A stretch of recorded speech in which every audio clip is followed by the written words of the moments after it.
Bien, mis hermanos, buenas tardes.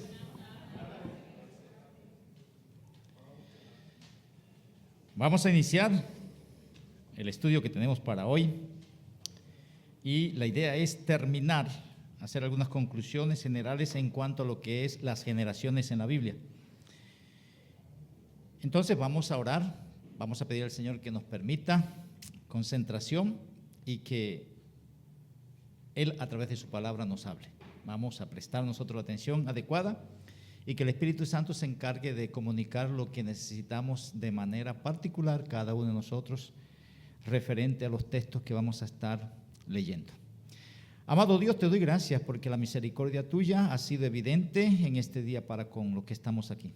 El hecho de que estemos aquí en este lugar es porque tú en tu misericordia nos has concedido la salud, nos has concedido protección, provisión necesaria y nos has concedido, Señor, una disposición especial para acudir a este llamado y rogamos que según el propósito que te has trazado con nosotros podamos, Señor, estar atentos a lo que tú quieres comunicar a cada uno según el propósito que te has trazado con nosotros en particular. Haz que tu palabra corra y sea glorificada, que tu Espíritu Santo haga las aplicaciones pertinentes y que cada uno de los que estamos aquí, Dios, podamos valorar la necesidad, Señor, que tenemos de ti y la forma como tú te expresas a través de nosotros o en nosotros a través de tu palabra. Ruego esto en el nombre de Jesucristo y en él te doy gracias. Amén. Bien, mis hermanos, ahí está el título, las generaciones en la Biblia. Recuerde, ese es el tema que hemos venido tratando últimamente. Y uno de los propósitos que nos hemos trazado es que podamos ver la información que Dios registra en su palabra, que nos permite ver a nosotros cómo Dios va llevando cuenta en el sentido de que Él va registrando las conductas de personas en particular en su palabra y la conducta de generaciones completas en su palabra. Pueden ser generaciones de personas que no son creyentes o pueden ser generaciones de el pueblo de Israel o generaciones dentro de la iglesia. Independientemente del cuál sea el contexto, Dios va dejando información. Entonces estamos diciendo en la primera exposición que estamos haciendo una referencia de las primeras 10 generaciones y cómo Dios detalla ahí que está establecido por Él que las personas van a nacer, van a tener un tiempo de vida y después van a morir, pero que cada una de esas personas hace parte de una generación y va a influir o va a ser influido y va a ser influido por esa generación. Dios va resaltando en cada una de esas generaciones algunos aspectos particulares. Y estamos diciendo también en ese sentido que lo que está registrando las Escrituras apunta a que nosotros veamos qué es lo que Dios está señalando, resaltando y que podamos reflejarnos de alguna manera. Yo mandé un mensaje por WhatsApp en cuanto a una de las temáticas o de los ítems que vamos a estar mirando hoy, que nos lleva a nosotros a reflexionar. Bueno, Dios dijo esto de esta generación, dijo esto de esta generación se enfocó en esto, resaltó a fulano en esta generación. Y hay dos preguntas ahí. ¿Qué hay de nosotros como generación que somos de esta congregación o generación que somos en la familia donde estamos o generación en cualquier contexto donde hacemos parte de un colectivo?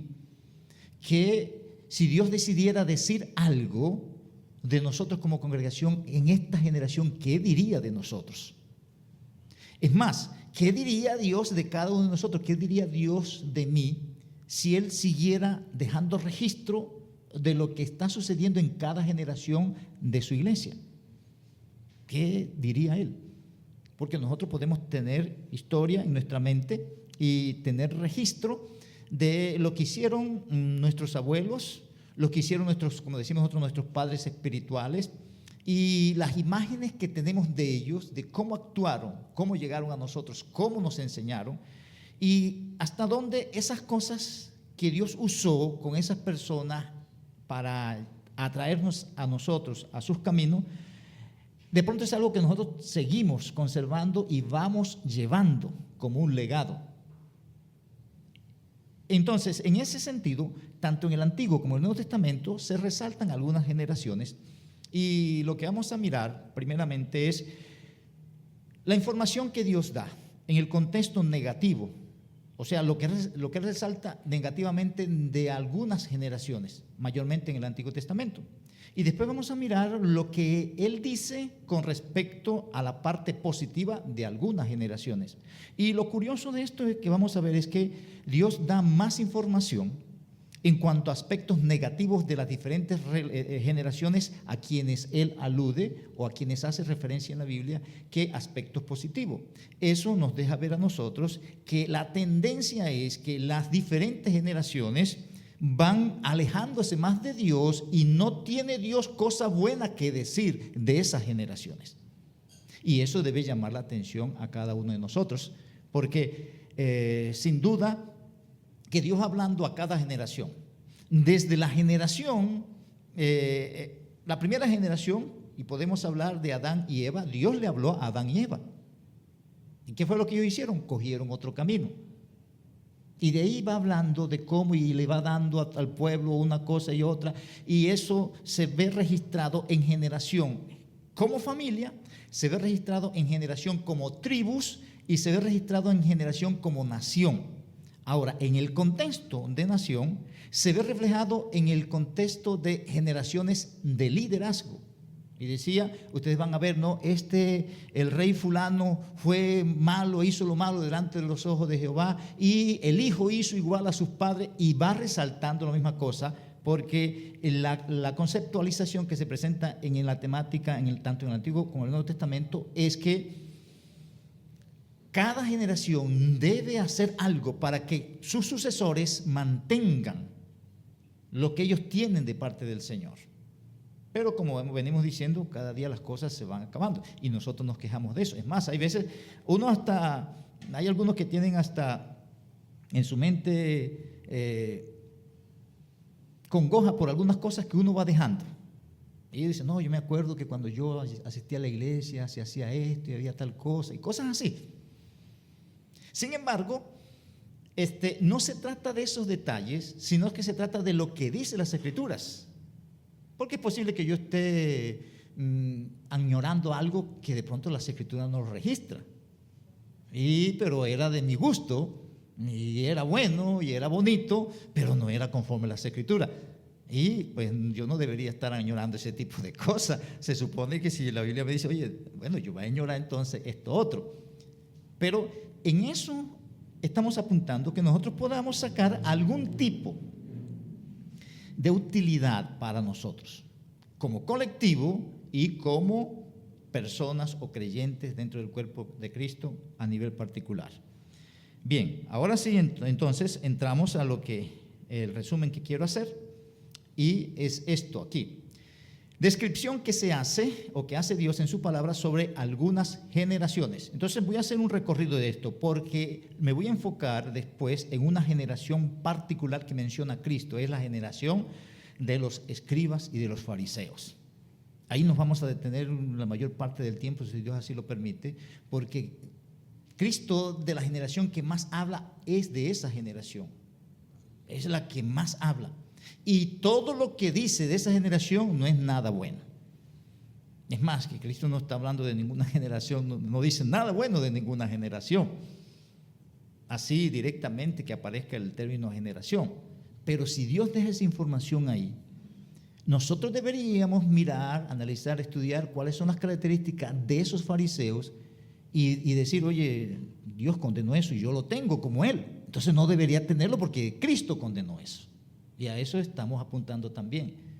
Bueno, tengo característica farisaica en esto otro. Bueno, yo debo dejar eso porque mire, Cristo los condenó. Los llamó generación de víboras. Y eso es, cuando lleguemos a decir, nos damos cuenta que eso es algo bastante contundente y que debemos tomarlo como ejemplo, así como está dado ahí. Entonces, hay descripción negativa y hay descripción positiva. En primer lugar, y eso ya lo hemos estudiado, en la parte negativa se habla de una generación que hizo lo malo delante de Jehová.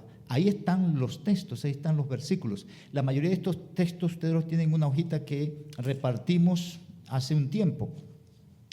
Pero sin embargo, ahí está. Y la idea de eso, a nivel global, a nivel general, cuando se habla de una generación que hace lo malo, siempre está relacionado con desviarse de la instrucción de parte de Dios. O sea, Dios dijo, esto es lo que hay que hacer. Cuando son tildados de mala generación, cuando decidieron dejar lo que Dios decía y hacer otra cosa. Entonces Dios los califica como malo.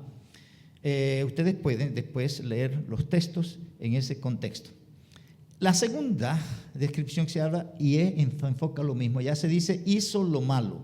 Allá habla de acciones primeramente. Ahora habla del carácter.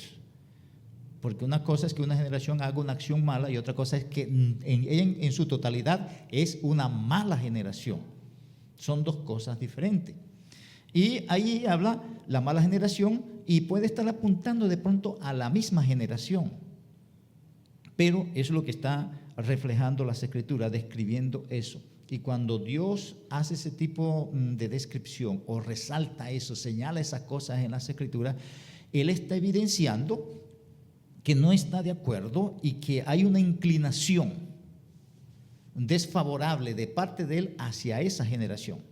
Y la última vez que estudiamos aquí estamos hablando de cómo Dios desapareció una generación completa precisamente por eso.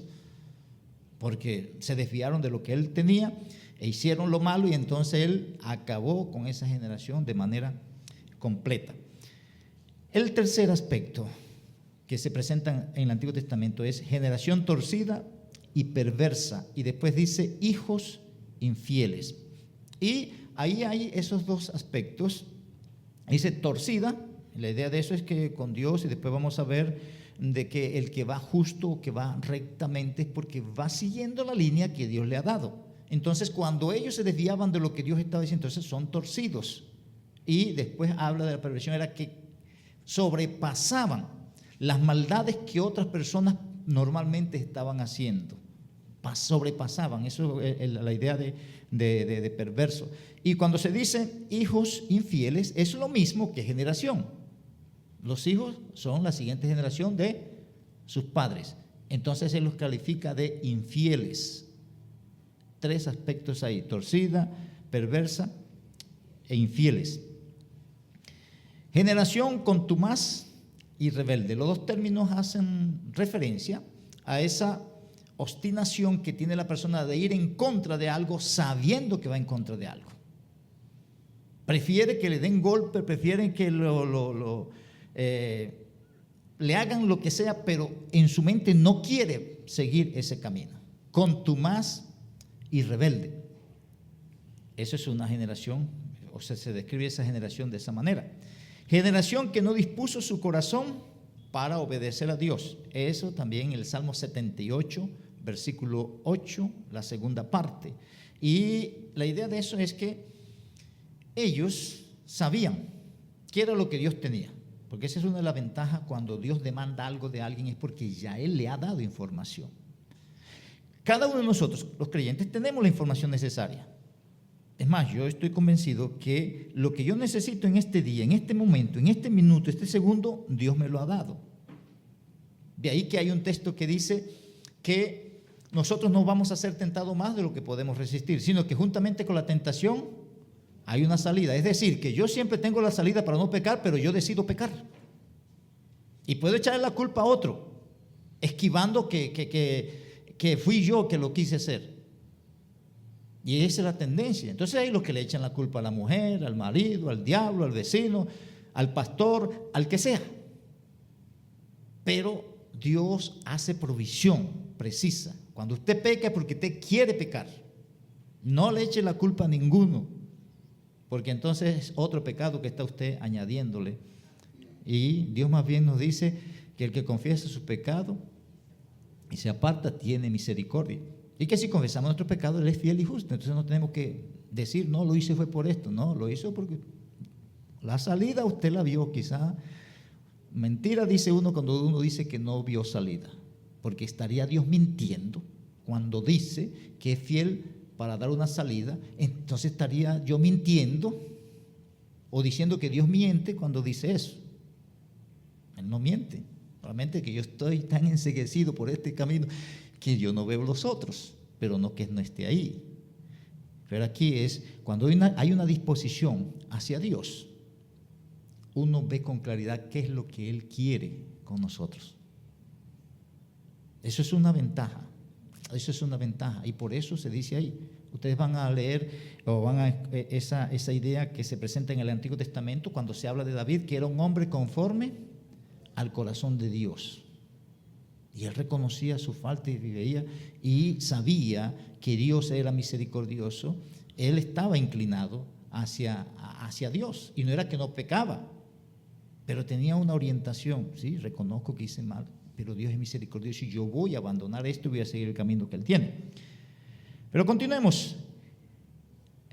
En sexto lugar, generación infiel para con Dios en su espíritu. Eso lo dice en ese mismo versículo. Y la referencia de eso es en la naturaleza misma, de esa cosa que me conecta con Dios. Recuerden que nosotros tenemos contacto con Dios en nuestra parte espiritual. Nuestro espíritu humano se conecta con Dios. En el contexto nuestro, por la presencia del Espíritu Santo, el Espíritu Santo se unifica con el espíritu humano y eso nos permite tener contacto directo con Dios, que no podemos mentir, no podemos, pero ellos aún en ese sentido pretendían, y fue infiel su espíritu, es decir, que podían estar aparentando una religiosidad, podían estar aparentando una cantidad de cosas que son favorables, pero internamente Dios sabía que no estaban actuando como deberían actuar. Un espíritu infiel en cuanto a Dios, porque en el asunto de eso no es solamente lo que yo hago, sino que internamente ya el pecado está ahí. ¿Recuerdan el texto que dice que cualquiera que ve a una mujer para codiciarla, dice que ya pecó en el pasado en su corazón? Ahí lo que esa lujuria lo que evidenció es el pecado que desde hace rato ya tiene. No necesario que ya la forma de ver dice que se está metido en ese lodo hace rato. Porque no estuviera mirando así ni estuviera haciendo lo que está haciendo. Generación que no conocía a Jehová ni sus obras. Y eso hace relación al contacto de entender, sí, Dios está ahí y esto sí lo hizo Él. Y no lo reconocían de esa manera. Anoche estamos hablando aquí un poco en ese contexto de que uno tiene que entender, Dios es Dios y tenemos que tener contacto con lo que Él dice y con lo que Él está haciendo. Y eso es lo que nos permite a nosotros tener confianza amplia, porque sí, Él es real y sí, esto lo está haciendo Él. Y si yo conozco eso, yo debería actuar. Eso, en la mayoría de los salmos se enfatiza eso con mucha precisión y bastante favorable. Hay un salmo ahí muy especial, particular, el salmo, por ejemplo, el salmo 46, es uno de los salmos que a mí me impacta bastante y hago uso de él para consumo personal en diferentes situaciones. Ese salmo, y voy a leer el versículo 1, dice: Dios es nuestro amparo y fortaleza, nuestro pronto auxilio en las tribulaciones. Y eso es un reconocimiento de quién es Él y qué hace. Y después dice: por tanto, no temeré. O sea, si yo reconozco que Él es esto y esto para mí, yo no debería tener temor. Entonces es un contacto con lo que es la persona de Dios y con la obra que Él está haciendo. No es un simple entendimiento superficial o profundo de la academia bíblica, del versículo de memoria, sino Él es así. Bueno, eso debe reflejarse en mí. A eso hace referencia ahí una generación que aunque entendían cosas de Dios, veían Dios, pero ellos no tenían contacto de tal manera que le impactara su manera de pensar, hablar y actuar. Generación que habla mal de su padre y no dice nada bueno de su madre. Ese es en Proverbio 30:11. Recuerde que hay una generación que no bendice a la madre, o sea, no habla bien de ella, no tiene nada bueno que decir de ella, y maldice a su padre. Entonces, Dios, a través del escritor del libro de los Proverbios, el sabio Salomón, está resaltando que hay hijos que tienen inclinación en su perversión de no reconocer a sus progenitores y estar alabándolos, independientemente de la clase de persona que hayan sido, porque esa es la otra cosa. La honra a los padres no depende de cuál es la naturaleza del padre, sino que Dios da el mandato de honrar a padre y madre. No dice, hónrelo si hizo esto, si hizo, no. Honra a padre y madre. Generación inmunda, pero limpia en su propio parecer. Entonces hay una generación que en su propia opinión se creen lo mejor, pero son inmundos. La otra, generación arrogante, ahí mismo en Proverbios, son esos que se creen, y ahí cuando ustedes lean el texto, hace referencia ahí, ese es el versículo 13, hay generación cuyos ojos son altivos y cuyos párpados están levantados en alto. Es decir, esas personas que se creen autosuficientes, que no dependen de nadie ni de nada, que todo lo pueden. Eso es como, recuerdan lo que Cristo, la referencia que Cristo hace de la historia del necio que ve todo lo que él tiene y dice, anda, ¿qué voy a hacer con tanto trigo y todo este tipo de cosas? Ya sé, voy a armar unos graneros grandes y voy a llenar todo esto y lo voy a almacenar, y después voy a decir, alma, repósate y disfruta de todo lo que tiene. Y dice, necio, ¿tú qué crees? Entonces habla de eso, de confiarse. El arrogante puede confiar en su capacidad o en lo que tiene. Y recuerden, no importa quién sea la persona en este mundo, todos los que están en este mundo están aquí porque Dios decide que esté, no porque lo que tiene. Porque en el momento que Dios decida quitarle lo que tiene o a ellos mismos llevárselo, se acaba cualquier arrogancia. Generación que devora pobres y menesterosos, ahí en ese mismo texto. Generación de víboras, y entramos aquí a estos, lo que está relacionado con los fariseos principalmente. Generación de víboras. Después leeremos los textos a los que se hace referencia ahí, pero ahí se dice generación de víbora. Eso lo dijo primeramente Juan el Bautista, y se lo dijo a los escribas y fariseos. Después se lo dijo Cristo a los escribas y fariseos en un momento, y después en otro momento, en dos ocasiones diferentes. Generación de víboras. Generación mala y adúltera, haciendo énfasis también a los escribas y fariseos. Después, cuando lleguemos en ese momento, vamos a hacer la claridad a qué grupo pertenece eso y cuál es la condición de ellos, para no hacer aplicaciones tan aisladas, aunque todo lo que se dice ahí que Cristo condena, eso lo condena en cualquier persona, sea fariseo o no sea fariseo. Porque esa es la ventaja, cuando Dios condena algo, lo condena por la naturaleza que Él, no importa quién lo esté haciendo. Es condenable, porque hay veces hay cosas que uno piensa que es condenable cuando lo hace fulano, y con mengano sí se puede tolerar o aceptar. No, lo que Dios condena, sencillamente lo condena, no importa quién lo esté cometiendo.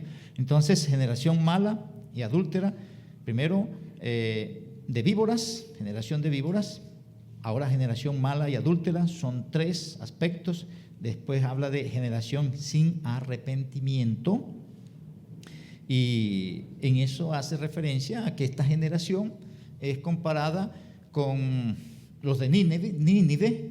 Recuerden que ellos vieron y cuando Dios habló, ellos se arrepintieron. Pero dice aquí a estas personas que tienen toda la información, tienen todo lo necesario para creer, pero no se arrepienten. Dice, esta es una generación sin arrepentimiento. Si ellos se paran allá frente al juicio con Dios y los de Nínive a su lado, aquellos van a seguir el camino, estos se quedan en el camino porque no se han arrepentido teniendo tanta información suficiente para poder entender lo que se está presentando. Número 15, generación que rehúsa oír al Señor. Es la misma temática cuando se dice que viene la reina de Sur a escuchar la sabiduría de Salomón.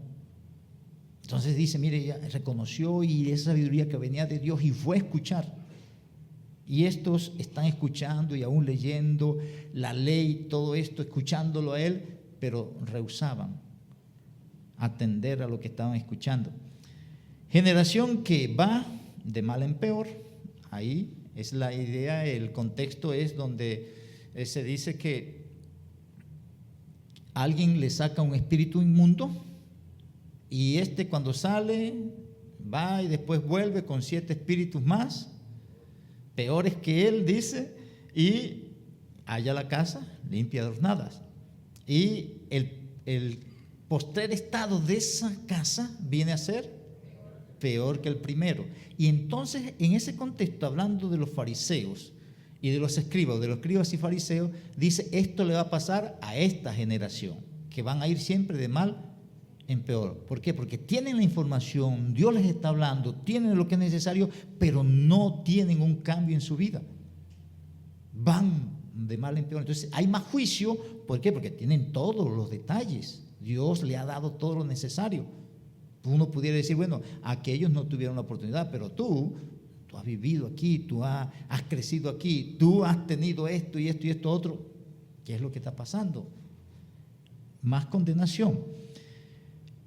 Número 17, generación contradictora. En ese mismo contexto se está hablando y se ilustra ahí se ilustra de cómo los niños tenían un sistema de juego. Ellos jugaban en esa época, por ejemplo, con los matrimonios, recreaban matrimonios o recreaban entierros o velorios. Entonces, en alguno había holgorio, había alegría, había entusiasmo, en el otro había tristeza, había llanto y eso. Entonces, bueno, vamos a jugar aquí que se murió fulano. Entonces, hay que estar algunos que tienen que llorar. Y entonces habían algunos ahí, no, yo no voy a llorar. No es pelado que no, contradictorio. Oye, pero si estamos jugando, usted debería llorar. Este es un juego. No, pues no, son contradictorios. No, bueno, listo, vamos a jugar entonces el matrimonio. Como esto aquí es una fiesta, vamos a brindar, vamos a gozarnos. No, entonces quieren estar tristes. Eso en todas las generaciones hay, voy a decirlo así, esos aguafiestas que cuando llegan, se está haciendo algo, no, eso está feo, pero ellos no meten la mano para arreglar el asunto. Que son buenos para ver dónde está el daño, y para decir, bueno, y aquí, ¿quién maneja aquí? ¿Quién cuida aquí? Eso, así se manifiesta. Y son contradictorios. Entonces, eso se usa ahí para los fariseos y sobre todo en el contexto de lo que sucedía con Cristo. El 18, generación perversa, ya ahí, y está en un contexto también de fariseos. Recuerden allá cuando está Pedro en el discurso y después van a perseguirlo por todo lo que él está diciendo, y dice, oye, cuando le habla a toda esa gente y que lo van a perseguir, él dice a los que están creyendo, huyan de esta perversa generación, porque esto ustedes le están escuchando, pero ustedes, lo que ellos le están presentando, las cosas no son así. Y habla en un contexto de liderazgo religioso. Generación maligna y perversa, en el contexto de los filipenses, Pablo le dice, ustedes resplandecen en medio de una generación maligna y perversa. Entonces, entre nosotros como creyentes, entre cualquier impío que hace parte de nuestra generación, son malignos y perversos por naturaleza. El creyente, ¿qué debe hacer en medio de esas personas? Resplandecer. Eso es lo más que se dice en el Nuevo Testamento cuando se habla para los creyentes, que nosotros vivimos en medio de una generación maligna y perversa.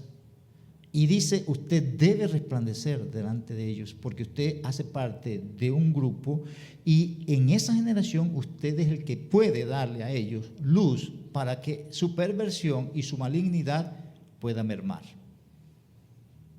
Ahí es donde nos corresponde a nosotros, en ese sentido, entender que somos luz. Pero continuamos. Número 20, generación con la que se disgustó a Dios. Eso habla en hebreo y hace referencia a la generación en el desierto que se disgustó tanto que acabó con toda esa generación. Y varias de las cualidades que ya vimos anteriormente están relacionadas con esa generación. El último estudio que hicimos aquí estaba enfocado en ese sentido y de cómo Dios llevó a tres autores bíblicos en el Nuevo Testamento a que tomaran como ejemplo esa generación y le enseñaran a la iglesia: oye, en el pasado hubo una generación que fue así, así, así. Ustedes tengan cuidado, no caigan. Eso se escribió allá para amonestarnos a nosotros y enseñarnos a nosotros para que no codiciemos como ellos codiciaron, ni seamos murmuradores como ellos murmuraron, y hay una lista de cosas ahí. Ahora, el último aquí es generación que siempre anda vagando en su corazón. Y hace referencia a la misma generación. Es esa generación, como decíamos en su momento, fue esa generación, la generación más privilegiada. Fue la generación que tuvo más información bíblica, así en vivo y en directo. Dios hablándole a ellos en vivo y en directo. Ellos tenían el privilegio aún de mirar cuando venían los rayos y cuando estaba Moisés allá en el monte recibiendo las tablas de la ley y todas esas instrucciones. Ellos tuvieron ese privilegio. Fue la generación que vio más milagro, todos los milagros, pero ellos estaban vagando, ¿no? Tuvieron todo lo necesario.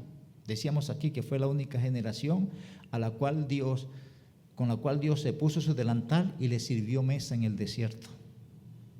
Él directamente. No hizo que la tierra cultivara, sino que él mismo cocinó y se lo puso al frente. Así se dice casi literalmente. Dice que ellos comieron trigo del cielo. Y decíamos, ¿quién cultivó ese trigo allá? Eso fue una generación, pero tenía que tener ese corazón bien vago para no aceptar esas cosas. Pero también decíamos que ¿qué tanta diferencia hay entre ellos y nosotros? Y no vamos a pensar que Dios está en un maná, pero ninguno de los que están aquí carece de comida. O ninguno de los que estamos aquí carecemos de comida. Es más, tenemos abundancia. Si hablamos de vestido, tenemos abundancia. ¿Qué fue lo que hizo con ellos en el desierto? Que sus vestidos Dios proveyó. Hoy, esto es lo que tenemos, bastante. Y a veces no estamos conformes con eso. Y queremos más, y de mejor marca y todas esas cosas. Eso es vagar en el corazón y no aceptar lo que Dios está proveyendo, porque eso fue lo que pasó allá. Ustedes están despreciando el maná que estoy dando y están despreciando la codorniz, porque lo que comían allá en Egipto es mejor. Hoy la misma cosa, no, esa camisa está pasada de moda. A mí me dicen, oye, esa camisa, no, todavía me queda y parece que me luce cuando yo me veo en el espejo.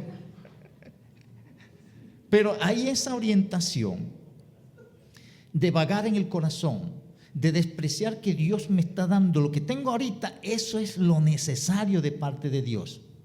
Lo más probable que no es lo que quiero, pero es la provisión de Dios, y nada mejor que la provisión de Dios en cualquier contexto. Dios le hizo sentir a esta gente en todos los contextos de necesidad que Él proveía para eso. Protección de cualquier cosa, protección de ejércitos, Dios los protegía de los ejércitos. Protección de fenómenos naturales, Dios los protegía de los fenómenos naturales. Protección de virus y todo eso, Dios los protegió de eso. Provisión de vestido y calzado, Dios le proveyó de eso. Alimento sólido, líquido, Dios le proveyó todo eso. Y en el Nuevo Testamento se enfatiza que ellos tuvieron una comida espiritual y una bebida espiritual. Y dice, era Cristo mismo atendiendo a esa gente. De nosotros no decimos que con Cristo estamos juntamente crucificados. En otra parte dice, bueno, si Dios dio a su Hijo, ¿cómo no nos dará juntamente con Él todas las cosas? Entonces veamos si no andamos vagando como ellos vagaron. No hay tanta diferencia. No hay tanta satisfacción. Aunque el Nuevo Testamento dice que teniendo sustento y abrigo, estemos contentos. Pero tenemos inclinación a vagar en nuestro corazón en lo que en este mundo se ofrece y hacemos muchas cosas para lograr eso que se nos está ofreciendo, que no podemos negar que es atractivo. Pero que Dios tiene y lo que Él tiene para nosotros, aunque no sea tan atractivo por andar carnalmente, no hay nada que supere eso. La provisión de Dios es insuperable en cualquier área de nuestras vidas. Descripción positiva. Son pocas las cosas que se dicen, tanto en el Antiguo como en el Nuevo Testamento. En el Antiguo Testamento se habla de algunos personajes, sobre todo de Noé, que es un varón justo, perfecto. Y en sus generaciones él fue un modelo. Pero aquí en Salmos, Salmo 14:5 dice: ellos temblaron de espanto porque Dios está con la generación de los justos. Entonces aquí habla de las generaciones que están inclinadas, y esto hace referencia a las personas que se inclinan hacia Dios y que Dios los reconoce. Bueno, en esta generación, recuerdan que en el Antiguo Testamento se habla siempre de un remanente. Bueno, en estos ahí encajan los del remanente, porque son personas, como vamos a ver, 3 aspectos aquí nada más, que evidencian esa inclinación hacia Dios. No quiere decir que ellos no tenían necesidad, no quiere decir que ellos no pecaban, no quiere decir que ellos no tenían sus rebeliones en su corazón y actuaban mal, no. Pero ellos estaban asiduos a Dios, estaban inclinados hacia Jehová, generación de los justos.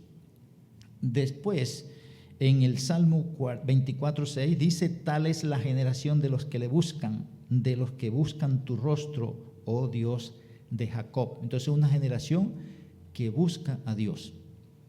Cuando se habla en cualquier contexto de búsqueda con respecto a Dios, se hace referencia al reconocimiento de las necesidades que la persona puede tener e identificar que Dios es el único que puede suplir esas cosas en cualquier área, espiritual, material, anímica, en cualquier área. Buscar a Dios para que supla una cosa u otra. Cuestión de salud, lo primero que tenemos que hacer es orar. En cualquier contexto es tener en cuenta a Dios, buscar a Dios. El tercer aspecto ahí, Salmo 112, versículo 2. Generación de los rectos. No se desvían de lo que Dios está diciendo. Dice el texto: su descendencia será poderosa en la tierra, la generación de los rectos será bendita. Es lo único que se registra en la Biblia que hace referencia a generaciones de las cuales Dios dice algo bueno. Entonces, siendo así, uno dice: oye, aquí hay una alarma. Hemos hecho una lista aquí de 25 aspectos negativos. Y eso debería, si Dios organiza en su palabra eso de esa manera, cualquier generación que haga el estudio de las Escrituras, en las Escrituras de este tema, debe pensar: bueno, ¿y esta generación qué? ¿Qué diferencia hay? ¿Cómo encaja? ¿Será una generación que rehúsa oír el Señor? ¿Será una generación, y puede uno hacer la lista de esto, inmunda, arrogante? ¿Cómo somos como generación? Y de manera particular, ¿cómo me concibo yo en esta generación con lo que Dios está diciendo? Porque uno debería hacer eso, reflejarse. Oye, Dios condenó esto. ¿Qué tan torcido y rebelde soy yo? ¿Qué tanto ¿O qué tanta disposición en mi corazón tengo de escuchar a Dios en realidad? Y si usted hace un examen de eso y le pone ahí, en lo más honesto usted va a decir, oye, yo encajo perfectamente en esa generación. Y uno debería prestarle atención al asunto, porque así lo está presentando el Señor. Entonces, Dios en su palabra da más descripción negativa que positiva sobre determinadas generaciones. ¿Qué dirá de nuestra generación? ¿Qué dirá de mí en esta generación? Esa es la primera reflexión.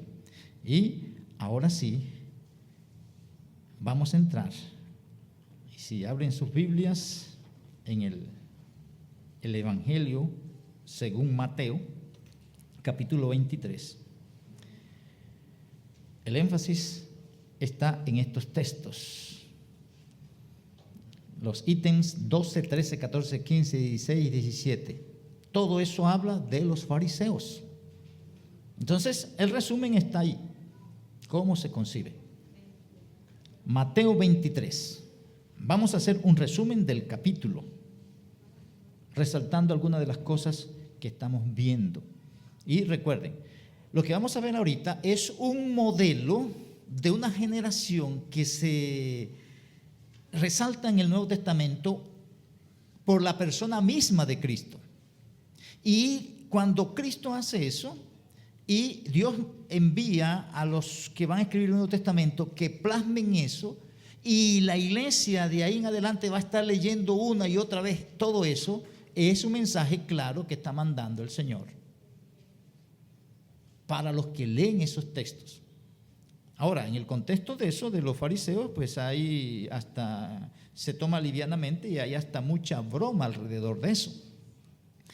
Y a veces usted puede decir a alguien, no, tú eres un fariseo, y ni usted mismo sabe qué es lo que le está diciendo. Pero se usa así. Sin embargo, lo primero que quiero que tengan en mente, cuando se habla de los fariseos en este contexto, en cada uno de esos textos, se está hablando de la cúpula del liderazgo religioso en ese momento. Eso es el grupo de líder en ese momento en Israel, líder religioso. Son las personas que se muestran como más cercanos a Dios y que andan, los que más pretenden andar conforme a lo que Dios está diciendo. Y la mayoría de esa gente pensaban que era así. Y cuando Cristo los confronta ahí públicamente, eso no fue tan fácil, porque la mayoría de la gente los veía. Es más, muchos de ellos los imitaban. Pero lo primero que quiero que tengan en mente, se está hablando de un grupo de líderes religiosos. Son los que manejan, organizan la parte religiosa y son los responsables de enseñar al pueblo y son los modelos del pueblo, pero Cristo va a atacar esas cosas. Y dice, oye, sí, son los que están aquí, pero en realidad ellos no representan en su vida lo que representan en la posición que tienen ahí. Y después ahí vamos a ver los detalles. La segunda cosa que quiero que tengan en mente es que, hablando de manera particular de los fariseos, eso se le llamaban como un grupo que eran bastante celosos en el cumplimiento de la ley. Cuando estábamos estudiando el libro de los Hechos, recuerden que Pablo habla sobre ellos y él habla de sí mismo como un fariseo. Es decir, no todos los fariseos tenían o entraban en esta categorización, pero en la mayoría y sobre todo los que estaban manejando el Sanedrín y que los que hacían parte del contexto religioso en su momento, ellos, a quienes Cristo le dice todo esto, ellos encajaban perfectamente en eso, porque habían otros que no tenían esa orientación. Como en todas partes, hay siempre algunos que tienen una tendencia a lo que es honesto desde su posición. Eso en todos los gremios, eso se da así. Pero si recuerdan, Nicodemo también era un fariseo. Entonces hay varios de ellos y que la Biblia no los presenta, que más bien estaban buscando a Cristo y pidiéndole razón de ser de ciertas cosas y que se convirtieron. Porque en otra parte también va a ver que algunos sacerdotes también. Pero miren el texto. Y vamos a ir leyendo y resaltando. Voy a leer los primeros 5 versículos. Y el título dice: Jesús acusa a escribas y fariseos. Entonces, antes de leer, aquí vamos a ver que Cristo primero hace una descripción, un poquito de descripción de los fariseos y cómo son, cómo actúan, y después va a decir: pero ustedes, hablando de sus discípulos, no vayan a ser como ellos. Una parte específica y otra parte general lo va a presentar. Pero voy a leer. Entonces habló Jesús a la gente y a sus discípulos diciendo: en la cátedra de Moisés se sientan los escribas y los fariseos. Así que todo lo que os digan que guardéis, guardadlo y hacedlo. Mas no hagáis conforme a sus obras, porque dicen y no hacen. Porque atan cargas pesadas y difíciles de llevar y las ponen sobre los hombros de los hombres, pero ellos ni con un dedo quieren moverlas. Antes hacen todas sus obras para ser vistos por los hombres, pues ensanchan sus filacterias y extienden los flecos de sus mantos. Entonces, aquí hace la primera descripción general y unos detalles que quiero que tengamos aquí en cuenta. Primero, se está dirigiendo Cristo a la gente en general y a sus discípulos. En ese grupo a quien Él se está dirigiendo, en ese grupo hay escribas y hay fariseos. Porque después, más adelante, cuando Él se habla, parece que se enfoca en ellos para decir lo que va a decir con detalle. Pero aquí lo primero, Cristo quiere dar información a toda la gente ahí, de manera particular a sus discípulos, la realidad de quiénes son estos líderes religiosos. Y les va a decir: un líder religioso no debe tener esta condición. Por ejemplo, de decir una cosa y hacer otra contraria a la que está diciendo, que es lo que se resalta ahí. Y hace la lista con respecto a eso. Porque ellos estaban viendo, muchos de ellos veían a los escribas y fariseos como los modelos a seguir. Y de ahí que muchos rechazaban a Cristo, y por eso era fácil que al seguir las orientaciones de los escribas y fariseos, ir y apedrear a los que no estaban siguiendo las directrices de estos líderes. El versículo 2 dice: en la cátedra de Moisés. Cuando se habla ahí de la cátedra de Moisés, hoy en día se piensa que en todas las sinagogas hay como una silla donde se sienta el que va a leer y a dar una explicación de algún texto de la ley o de la Torá. Esa es una parte donde se siente, una parte alta. Y en la mayoría de las sinagogas, recuerden que en Hechos hay una parte que dice que Moisés en cada ciudad tiene en la sinagoga quien le predique, porque es eso, está ahí. Y cuando habla ahí de la cátedra, es eso, el lugar de autoridad para comunicar algo. Ustedes han escuchado esa frase que dice ex cátedra. ¿Sí? ¿Han escuchado? ¿Qué idea tienen de lo que significa eso? Ex cátedra. Y eso es, no vaya a explicar por lo que intentando por lo que dice, porque es casi contrario a lo que dice ex cátedra.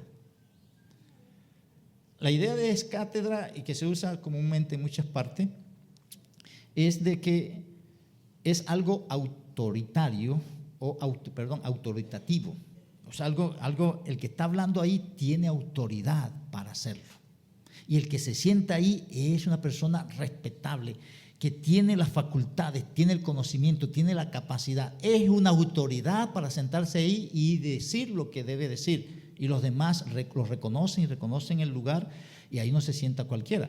Eso es como de pronto en las congregaciones algunos dicen: no, en ese púlpito no se para cualquiera a enseñar, tiene que tener este nivel. Entonces, pero cuando ustedes después revisen esa frase, es cátedra,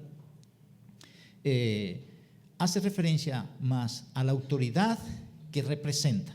Y ahí se dice, la cátedra de Moisés es el lugar donde los líderes religiosos que tenían reconocimiento y que tenían la capacidad de la autoridad por el entendimiento de la ley, y en eso estaban los escribas, que eran los que transcribían los manuscritos para llevar en una parte y a otra, eran los que leían y eran maestros de la ley y entendían y le explicaban al pueblo, entonces tenían la autoridad, entonces ellos están ahí. ¿Y qué está diciendo Cristo? Esas personas, ese puesto, Él los reconoce. Cristo reconoce eso. ¿Por qué? Porque Él reconoce lo que dice el Antiguo Testamento, lo que dice Moisés. Y los que están ahí, Él no va a ir a desconocer lo que se está haciendo ahí.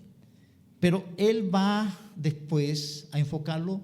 El asunto no es cuando ellos están aquí. Eso es como si yo estuviera hablando aquí. Una cosa es que yo esté hablando aquí, pero otra cosa es cuando usted me ve por allá afuera.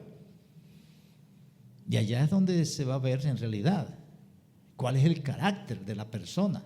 Aquí no, aquí uno, ¿quién va a ponerse a hacer fechorías aquí? No, pero por fuera es diferente. Entonces, Cristo está reconociendo eso. La cátedra de Moisés, dice ahí, se sientan los escribas y los fariseos. Entonces, están los escribas y fariseos con una autoridad de parte de Dios para sentarse, para hacer y dar explicación.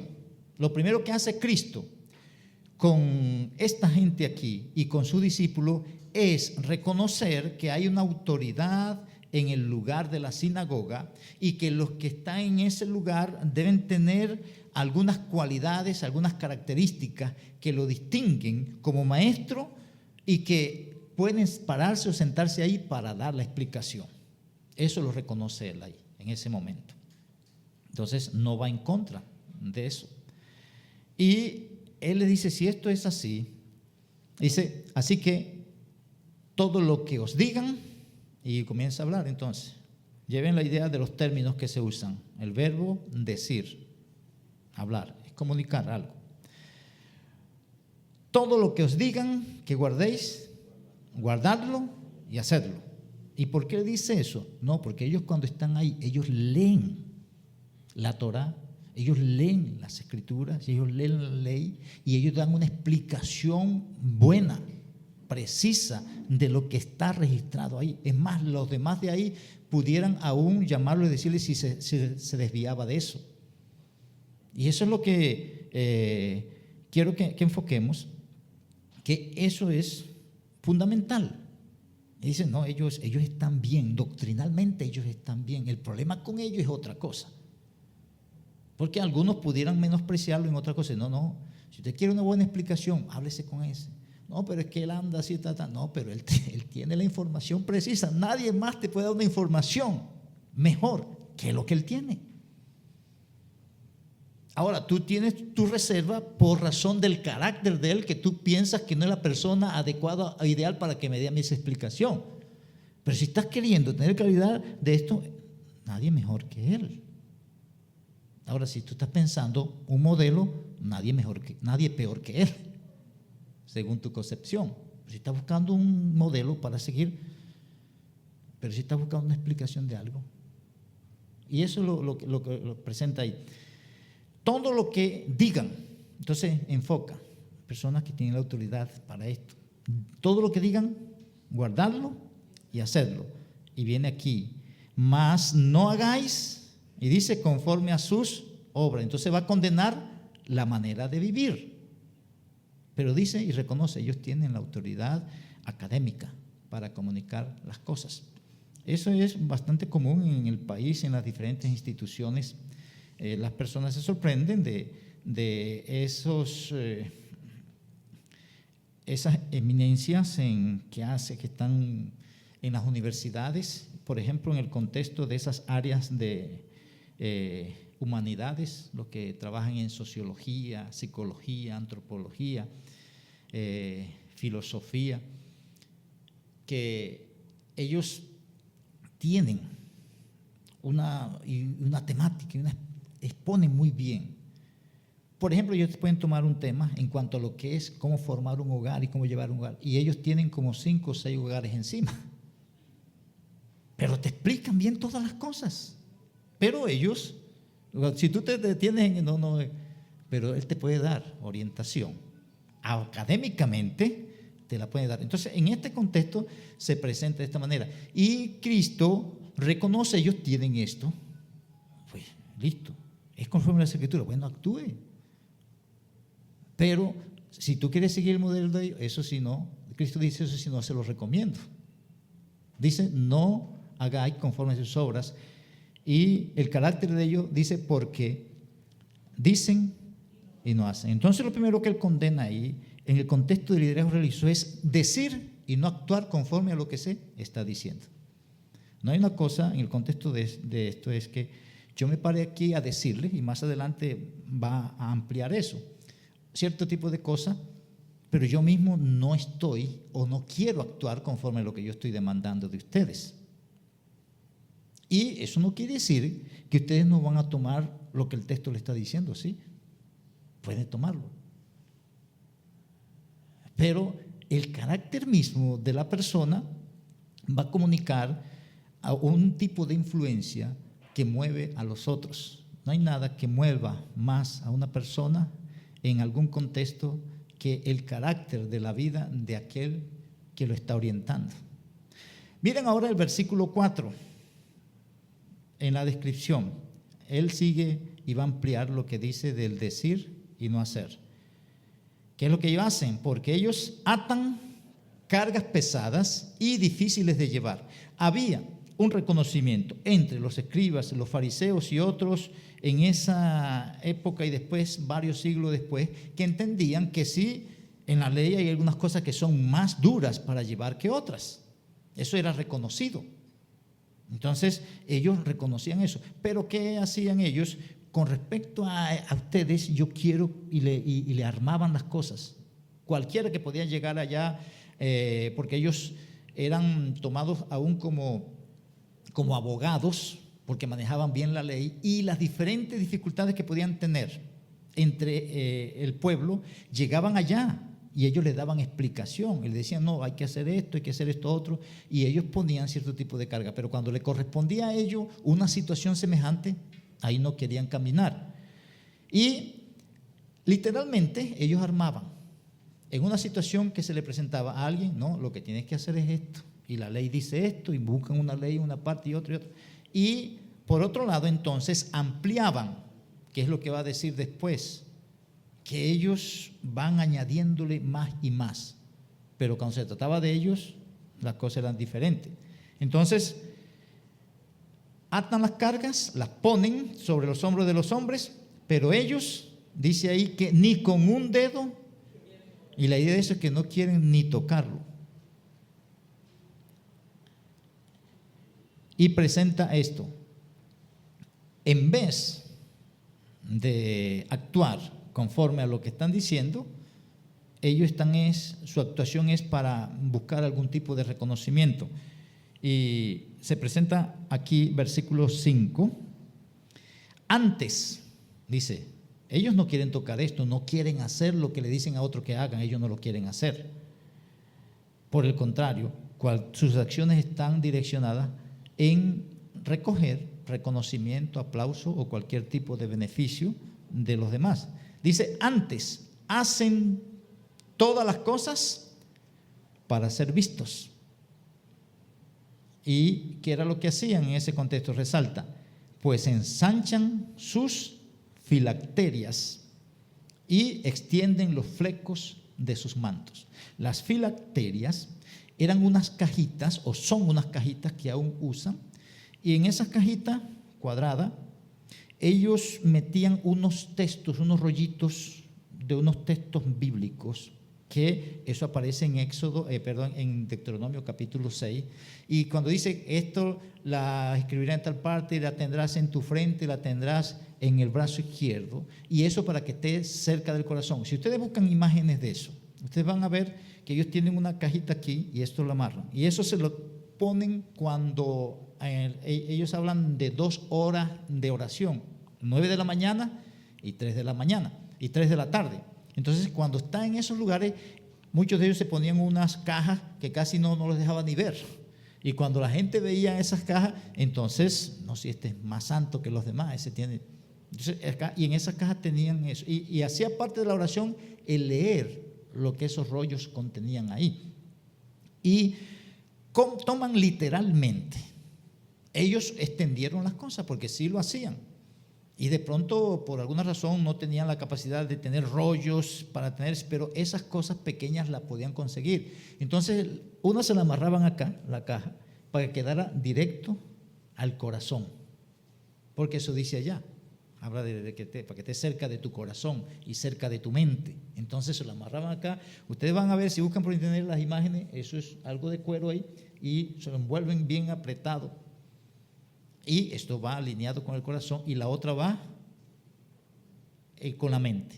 Entonces todo eso, y eso, mientras más grande lo hacían, era mejor. La otra que dice ahí, extienden los flecos, esas eran unas orlas, unas bolas, algo que tenían, y unos adornos abajo en los mantos, que también los identificaban a ellos como personas piadosas, como personas, y entonces depende de la pulcritud, de lo limpio, de lo lujoso y de lo bien peinadita que pudieran estar.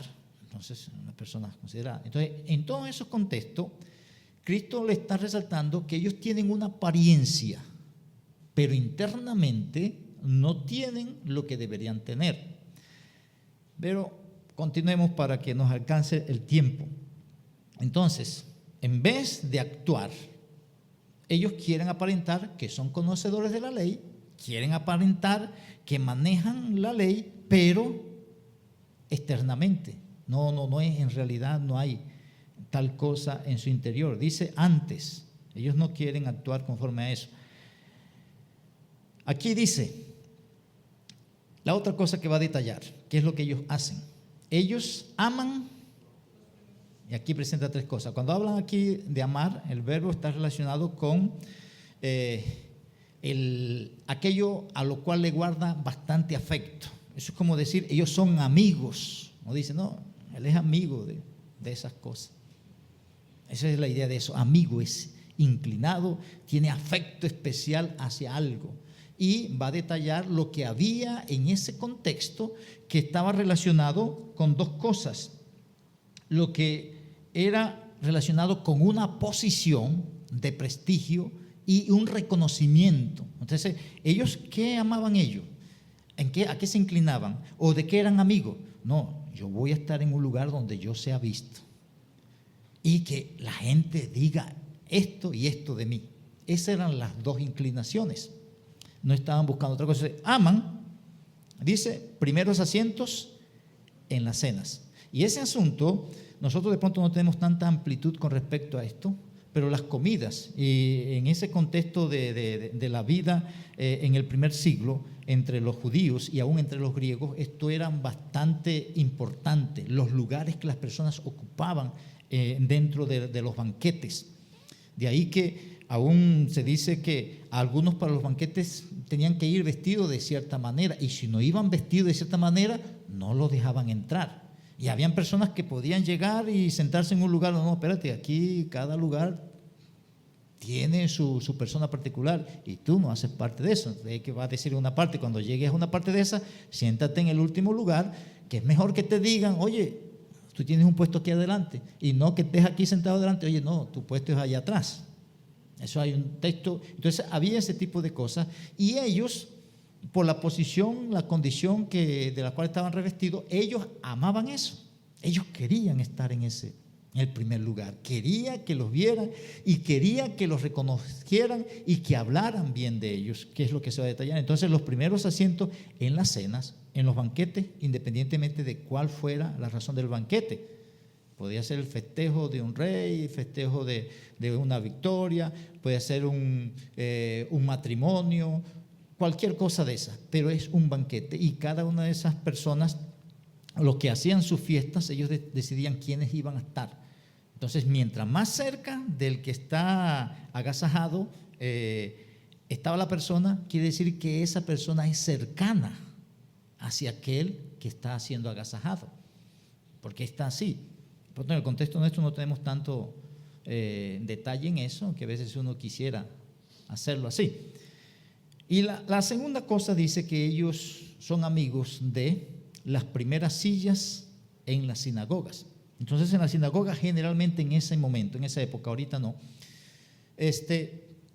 no eran tantas las sillas que podían ponerse, pero había unas sillas que se ponían al frente y las personas se sentaban al frente para que los demás los vieran. Eso es muy común hoy en día, en muchas partes, aún en algunos púlpitos lo presentan así. Entonces los líderes están ahí y los demás están allá en otro lugar y como mostrando algún tipo de diferencia. Y ellos aman eso. Entonces, cuando estaban, ellos preferían estar en esos lugares. Después va a hablar, en otras partes se habla de los primeros lugares, y los primeros lugares están relacionados con eso.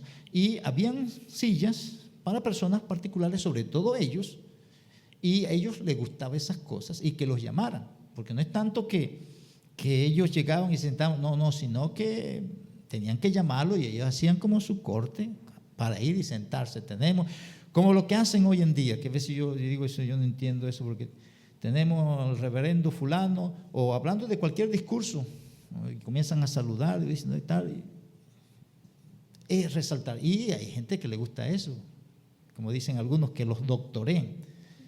Digan, no, sí, aquí está fulano, no, y él tiene esto, no, y es tal cosa. Que resalten más sus títulos y sus logros que la persona misma. Eso es algo que Cristo va en contra de todo eso, porque cuando Él señala esto es para decirle, ustedes odien esas cosas.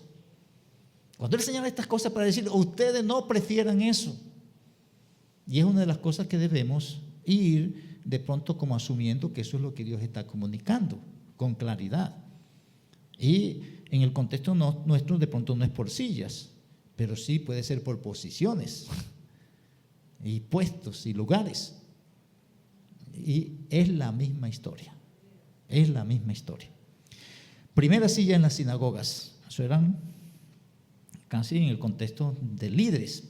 Y la otra cosa, las salutaciones en las plazas. Ese también era otro detalle entre los griegos y los judíos. El saludo no es solamente, sino que eso tenían. Entonces, la manera de saludar, cómo saludar y dónde saludar y a quién saludar tenía. Si era me encontraba con un rabino y es el rabino en el cual que me está instruyendo a mí, algunos hasta le hacían la venia, le hacían cosas, le besaban la mano y cosas así, y a él les gustaba que vieran, porque no. Es más, era una falta de respeto si ellos no saludaban así a esas personas que eran y llegaban a llamarle como ese término que dice Abba, Padre, así lo usaban. Es más, en algunos grupos religiosos existe el término abadía, de el abad, de ahí viene ese término. Es una persona que es como padre y llegan a hacerle reverencia, a hacerle cosas. Y Cristo está diciendo eso, ¿no? Entonces, las salutaciones en las plazas y que los hombres los llamen maestro. El término es literalmente mi maestro, y que los reconozcan y que haya algún tipo de reconocimiento público que exalte a esa persona. Entonces la manera de saludarlo y de encontrarse con ellos debería evidenciar eso. Entonces Cristo está diciendo, ellos aman esto y esto, cualquier cosa, sea de posición o sea de reconocimiento. Quiero una posición que sea visible entre los demás y quiero que me hagan el reconocimiento que está relacionado con esa posición. Eso es lo que ellos aman. Ellos no están pensando en otras cosas. Y entonces viene el contraste. Entonces, después que dice eso, de los escribas y fariseos, se enfoca en ello. Entonces, ya le dije, esto es lo que pasa con estos escribas y fariseos. Esa es la primera declaración que él hace, las primeras declaraciones, porque después va a hablar entonces en condenación a ellos. Porque aquí primero dice esto y después no quiere seguir la condenación de lo que merecen ellos, porque después en el versículo 13 que va a decir, vosotros, escribas y fariseos hipócritas, debería ir seguido de esto. Pero él mete aquí algo para ellos. Ustedes, ya le dije cómo son ellos, ustedes tienen que ser opuestos a esto. Y es lo que viene ahí. Dice, pero vosotros no queráis que os llamen Rabí. Y es interesante que no está diciendo no deje que le llamen, sino que dice no queráis. Porque allá se está diciendo de los escribas y fariseos que ellos aman eso, ellos son amigos de eso, ellos quieren que le llamen y le actúen así. Pero ¿y eso qué lo hacía? Buscar las cosas en su manera de vestir, su manera de presentar las cuestiones religiosas y lugares para que lo llamen. Hacían todo lo necesario para que lo reconocieran de tal manera. Eso puede ser una tendencia. En el contexto nuestro eso no cambia mucho. Hay personas que quieren que lo reconozcan de pronto como anciano, como diácono, o que lo llamen pastor, o cosas así. Eso tampoco está lejos de nosotros en ese sentido. Y muchos hacen cierto tipo de cosas para que eso se dé así y haya ese tipo de reconocimiento. Pero aquí la orientación que hace Cristo en el cambio de describir a esas personas así, y le están diciendo a ellos, mira, los escribas y fariseos son esto, esto y esto y esto otro. Y eso se pega. Ustedes no quieran eso que ellos aman y eso que ellos están buscando. Un lugar de reconocimiento y expresiones de reconocimientos, porque después va a decir, todo eso le merece, todo eso es del Cristo y todo eso es del Padre Celestial, eso no es de nadie más. Y está condenando eso en la vida de estas personas y diciéndole a los suyos que no deberían seguir un camino así. Aquí dice, no quieran esto, porque uno es vuestro maestro. ¿Quién? El Cristo. Entonces no hay nadie superior a él. No. Entre ustedes, dice que sois, entre ustedes, todos son hermanos. Entonces nadie va por encima de otro. Y otra vez, aquí dice, no queráis, porque no está diciendo eviten, sino que yo, porque es más adelante, Pablo habla de que él es el maestro de los gentiles. Y se habla que la iglesia tiene maestros. Pero una cosa es lo que se presenta ahí y otra cosa es el que quiere. Porque ahí la exhortación, el mandato es no queráis. Ese querer que lo lleva a hacer cosas para tener aquello que están anhelando. Lo lleva a hacer cosas. ¿No? ¿Qué hay que hacer para yo tener este título? Ahí el énfasis es diferente. Y la otra cosa, porque está condenando que era lo que ellos buscaban allá, que lo llamen Padre o que lo llamen Rabí. Dice, no llaméis Padre nuestro a nadie en la tierra, porque uno es vuestro Padre. ¿Quién? El que está en el cielo. Entonces, como decía anteriormente, esa relación que había entre los rabinos con sus diferentes discípulos era tan profunda que llegaban a reverenciarlos. Eso guardaban una compostura extrema, como decimos literalmente, de reverencia, de un silencio, y llegó fulano. Entonces eso impartía, y a ellos les gustaba. O sea, a los escribas y fariseos les gustaba cuando llegaban eso así y veían esos ambientes así. Ellos amaban eso. Entonces, llegaban a llamarlos como padre y se sentían como los hijos y ellos podían decir lo que ellos le dijeran a sus hijos. Sus hijos obedientemente seguían esas cosas. Y aquí dice, no tengan ese tipo de dependencia porque uno es vuestro Padre, el que está en los cielos. Y después dice en lo contrario, porque primero dice, no queráis que se os llame, y ahora dice, no llaméis, no seáis llamados maestros, porque uno es vuestro maestro, y apunta lo mismo a Cristo. Entonces, ¿qué es lo que está haciendo Cristo? Que cualquier tipo de reconocimiento y cualquier tipo de posición que debe ser exaltada es la que está relacionada con el Padre y con el Hijo. Es un reconocimiento y ubica ahí que dice, todos nosotros somos hermanos. Entonces, a través de nosotros se manifiesta el Padre y se manifiesta el Hijo. Los últimos dos versículos de esta primera parte, versículo 11 y versículo 12, cierra una conclusión general y que hace una comparación para después comenzar con la reprimenda del versículo 13, que son los ayes. Y aquí el primero, el versículo 11, el que es mayor de vosotros, dice, sea vuestro siervo. Entonces, en todo este tipo de cosas, que quieren una posición y quieren un reconocimiento, porque creen que eso es listo, ese es el que manda aquí, ese es el mayor, ese es el... Él dice, entre ustedes, el tener un título alto lo da el servir a los demás. Entonces, Cristo lo enfoca y en otra parte se va a hablar de que yo le estoy dando el ejemplo de este. Mire, yo siendo Señor y Maestro estoy haciendo esto. Ustedes tienen que hacer lo mismo. Pero eso no es lo que nosotros queremos. Eso no es lo que nos gusta. Y en las plataformas que tenemos montadas se pelean estas cosas. Y eso va en contra de las Escrituras. Por cualquier lado que usted la revise, va en contra de las Escrituras. Pero aquí está diciendo que hay una generación en ese momento que guardaba esa, cuidaba eso y promocionaba eso. Y no es raro que entre nosotros hoy en día se manifieste una inclinación igual.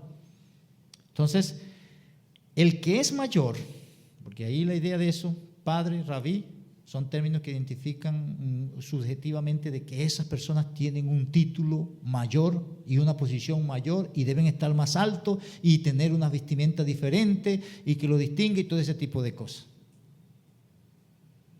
Pero en el fondo siempre va a decir, no, y por eso Cristo estaba al nivel de todos, tanto en su expresión, en su vestimenta y en todos los contextos. Y lo que se promociona después de ahí en adelante, la misma historia. ¿De dónde viene la idea de esto? Que alguien tiene que estar por encima del nivel de los otros y que esto es más sagrado que las otras cosas. En algún momento vamos a hacer algunos detalles con respecto a eso, dónde se metieron esas ideas, porque ustedes van a ver las Escrituras, no aparece eso. Eso no aparece. Pero cuando uno hace el estudio, como venimos estudiando el libro de los Hechos, todo lo que se iba metiendo que no era lo que estaba establecido, y después, segundo y tercer siglo de la iglesia, se comenzaron a meter una cantidad de cosas y que las tenemos ahí y que no nos dejan de pronto no tanto asimilar, sino hacer los cambios de lo que está escrito con prácticas que van lejos de lo que está escrito. Y eso no hay que darle vuelta de hoja. Eso es así. Pero el énfasis que está presentando Cristo aquí, cuando Él hace el resumen de la primera parte, es: el contexto de ustedes es un contexto de servicio donde nadie es mayor que nadie. No hay títulos, solamente hay un padre y hay un maestro. De ahí para allá todos estamos en el mismo nivel. Y el padre y el maestro no es de esta tierra, sin desconocer los títulos, no los títulos, sino los dones de maestro que hay, que es diferente, porque allá ellos abusaban de eso. Y la otra cosa que presenta es, versículo 12, es que esto lo que manifiesta es la inclinación de un orgullo por la posición y el lugar que uno quiere tener. Dice, porque el que se enaltece será humillado y el que se humilla será enaltecido. Entonces habla de una vida de humildad que Dios. Todo eso es contrario a la manera de vestir de los fariseos. Todo eso es contrario a la manera de hablar de los fariseos. Todo eso es contrario a la manera de mostrar su religiosidad los fariseos. Todo eso es contrario a la manera de vivir de los fariseos. Todo eso es contrario. Y esa es la generación que se está describiendo ahí. Esa es la generación con todos esos detalles. De pronto nosotros no estamos dando amplitud de los detalles de esto, pero así está. Ahora va a presentar en los versículos 3 en adelante lo que es la condena para estos escribas y fariseos. Y el contexto más cercano es: el que se humilla será exaltado y el que se exalta será humillado. Habla de que estas personas no tienen una orientación a hacer lo que deben hacer de manera humilde y para la gloria de Dios, sino que ellos quieren un reconocimiento, una atracción hacia ellos, que lo busquen, los vean y lo exalten y le den el mejor lugar. Entonces va a decir, esas personas que deberían ser los guías, que son los que más conocen, deberían ser los modelos, en realidad no lo son. Y entonces, ¿cómo hay que calificar a una persona así? Hay que calificarlo como hipócrita. Y entonces vienen esos detalles. Ahora, después que él da toda esa orientación, ellos actúan así. Ustedes por ninguna razón vayan a permitir eso. Y después se enfoca hacia ellos: más ustedes, fariseos, hipócritas. Y ya se enfoca hacia ellos de manera personal y va a resaltar esto. Hay algo aquí que es interesante y está relacionado con esa parte que dice ay. Recuerdan que, y aquí se estudió con el hermano Nayid. ¿Cuál fue la enseñanza que expuso el hermano Nayid aquí en un sábado? Las bienaventuranzas. Esto es el contraste. Y es casi como allá hay 8 bienaventuranzas y aquí hay 8 ayes. Allá es de los beneficios que tienen aquellas personas que están cerca de Dios y tienen estas cosas, bienaventurado esto. Y aquí es lo contrario. Aquí es como decir malditos. Y esta es la contraparte. Porque habían esas sentencias en el Antiguo Testamento de aquellas personas que hacían, maldito aquel que el que no hace esto a favor de su madre, o el que hace esto en contra de su padre. Maldito. Esos ayes en el Antiguo Testamento eran muy común y eran contrarios a las bendiciones. Eso es como lo que se presenta en Deuteronomio capítulo 28. Si obedecen, estas son las bendiciones, pero si desobedecen, estas son las maldiciones para ustedes. Y aquí esto se contrasta con lo que son las bienaventuranzas en el capítulo 5 de Mateo y aquí los ayes. ¿Y qué va a resaltar? Va a resaltar. Cristo ha tenido sus dificultades, sus diferencias con los fariseos desde mucho tiempo atrás. Y los ha enfrentado de una y otra manera, han querido engañarlo, han llegado para hacer una cantidad de cosas en contra de él. Él generalmente evitaba y procuraba no tener contacto ni confrontación con ellos, aunque en medio de la enseñanza dejaba caer sus perlas en contra de ellos. Y muchos de ellos se iban porque de manera sabia le dejaba ver cosas que los confrontaba a ellos directamente.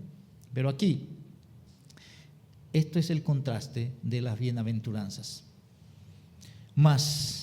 Y dice, ay, y la idea de eso es lo que le espera a ustedes. Ustedes creen que son lo mejor, ustedes creen que van para el cielo, ustedes creen que van para la gloria, ustedes creen que en todo, pero ay de ustedes lo que les espera. Porque todo lo que ustedes tienen, eso es una apariencia. Dice, escribas y fariseos, y los tilda de hipócritas. Eso no tenemos que explicar lo que significa el ser hipócrita. Y presenta entonces, en cada una de esas cosas va a decir la razón. Ustedes son hipócritas porque cerráis el reino de los cielos delante de los hombres, pues ni entráis vosotros, ni dejáis entrar a los que están entrando. Y aquí el mismo carácter de ellos podía hacer aparentar a los otros que era difícil entrar, porque ¿quién de ellos iba a tener esa posición de ese fariseo?